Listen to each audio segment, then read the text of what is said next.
Good morning, guys. Welcome to my video.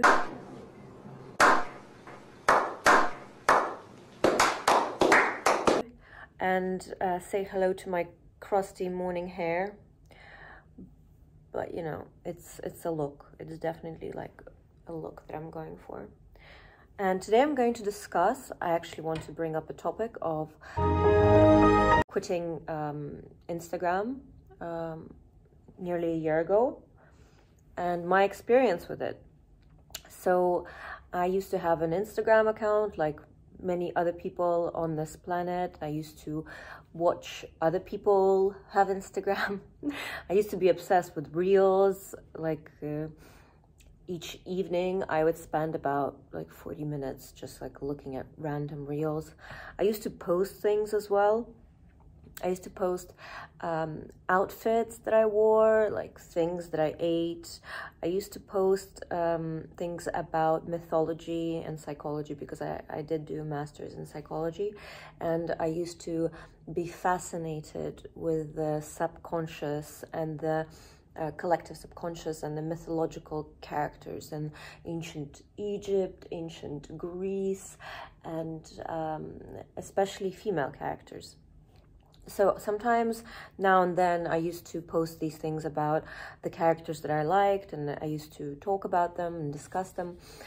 I used to spend a lot of time on Instagram. I don't think it's a terrible thing, but each day, you know, you would go through hundreds of images of not only beautiful, half-naked, successful, rich, skinny women, but it was the whole concept or the whole fantasy, the myth of having your life be so aesthetically pleasing and perfect, which applied so much pressure on my daily existence. Like I didn't think, you know, my breakfast was pretty enough, or like my outfit was pretty enough, and everyone around me in the myth world of Instagram was perfect and happy and pretty and successful. But everyone around me, well, not to take into consideration that living in Russia can be like really depressing sometimes, which is a thing that I can talk about later. But I did see it was a dissonance thing, a cognitive dissonance, where the real world did not look like the world on the pictures. And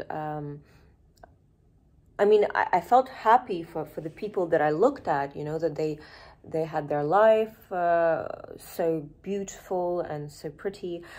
But on the other hand, I always had this question: what is the other part of the population doing? Like, how is the rest of the world living? And we're gonna do something about it. It is time to put an end to this. And it was a constant comparison, not even between me and them, but also between the real world that I was looking at and seeing and the world, the fictional, what I call the fictional world of Instagram. And it seemed to me like Instagram was not a place to connect anymore. Like when it was first established, it was about, you know, really experiencing and reflecting life as it is.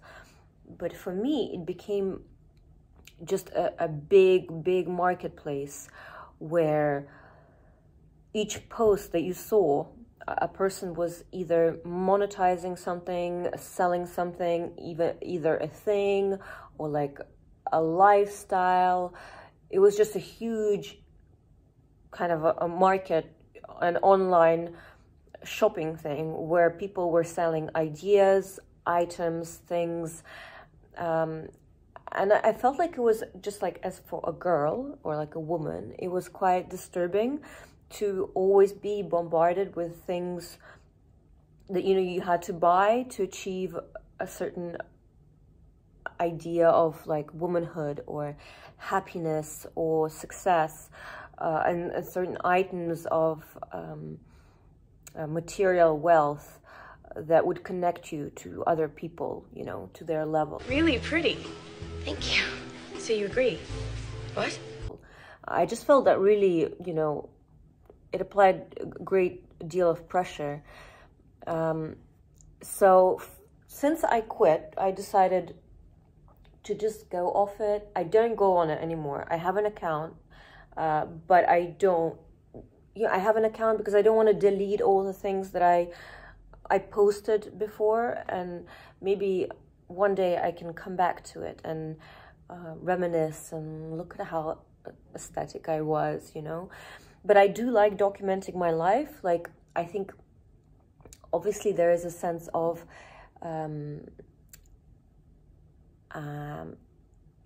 like an egotistical thing about sharing your things and your stories and like what you ate and like where you've been and your thoughts and feelings, knowing that most of the people have the same thoughts and feelings that you have. And it's, you know, although you are individual in your own way, pretty much everyone experiences sorrow and happiness in their own way. And, you know, sharing that is not something particularly exceptional. So I decided to start documenting my life on YouTube, not because I am thinking of the people that are watching me, but for myself, so I can come back to it and maybe record my life in a more natural and less staged fashion, which I found was very difficult to do on Instagram. Like, I would obsess over small details, like where I sat, how I looked, like what was my background, what I was doing in a day, how filled my day or how productive my day was. It was just like freaking insane. So since quitting Instagram, going off it, I've felt more, you know, more confident, less kind of anxious about how I present myself, like what attributes of wealth I have, what I actually like, what I look like. I become more relaxed into my body and my face, and, you know, my little quirks that I have. So everything seems less staged. I don't know whether that is a direct consequence of going Instagram, or just having less people to compare yourself with. So now if I see a beautiful girl in the real life, I'm like, yeah, you know, like she is so hot, like, wow, real life beauty, like no judgment, incredible, you know. Or if I see a really wealthy person in real life, I'm like, yes, you know, cool. Like, I wonder what they're like and what they do and what they think like. And, you know, they're just going on about their life, living their life. I don't know whether they have social media, whether they're into it or not. It doesn't really matter to me. So my relationships have been more authentic. I have less friends, obviously, because our friendships on Instagram came down to sending someone a private message to their story, like, oh my God, what's up? Like, that's so cool. What are you doing? Or like, you know, commenting on their meals, being like, oh my God, like, where are you at? What are you eating? Like, let's meet up. And that was all that it was. Like, I have a lot of connections from UK, you know, and my friends from uni that I stay in touch with, that I stayed in touch with through Instagram. So it was a great tool to stay connected, but it was an artificial surface level connection that you used so people don't actually like forget you, you know, that they don't forget that you exist. But on the other hand, you know, you didn't really have real friendships. It was as I said, a very surface level thing that you would do to remind others that you exist, you know, and that others would use to remind you that they exist. So relationships become more authentic. You do lose connections. Like I'm not saying that I am in touch with all of the people that I was in touch with when I was on Instagram. But to me that's fine. I don't think that's an essential thing.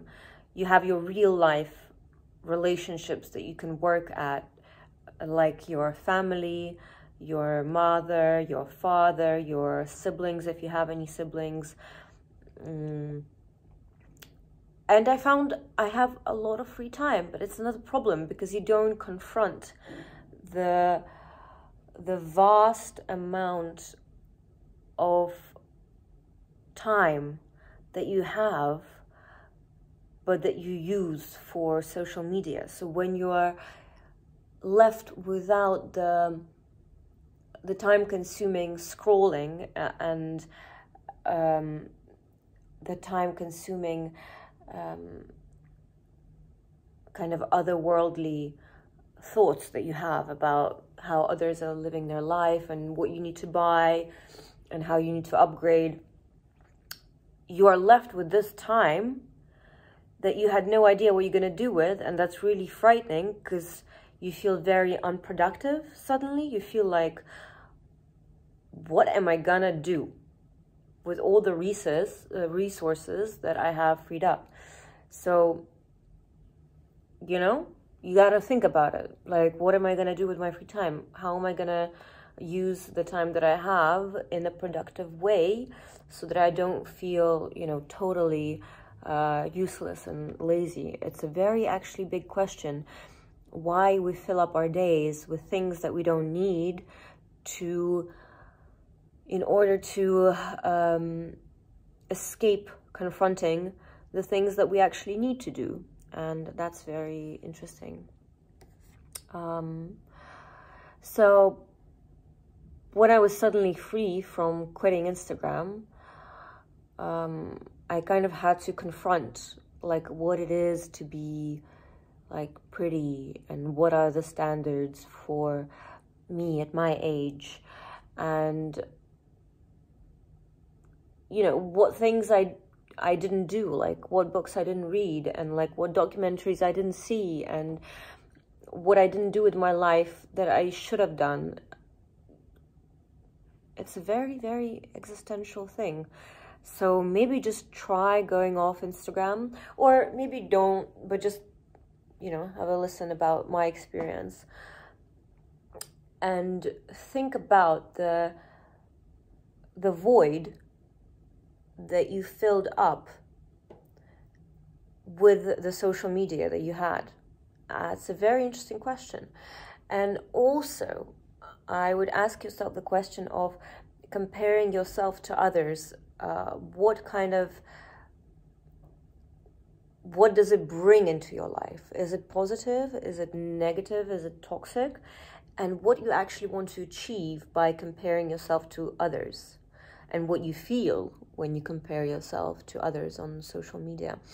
So think about that. And I mean, is it really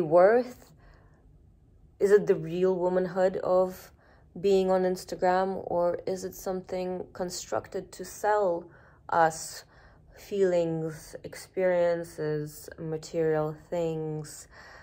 I mean, is it really necessary to have your hair, professionally blown out and find the poses to pose in for a picture just to feel that you're worthy or pretty? Have a think about that. Thank you for being here. Even if there's none of you being here, I still think it's a very interesting topic. So see you in the next one.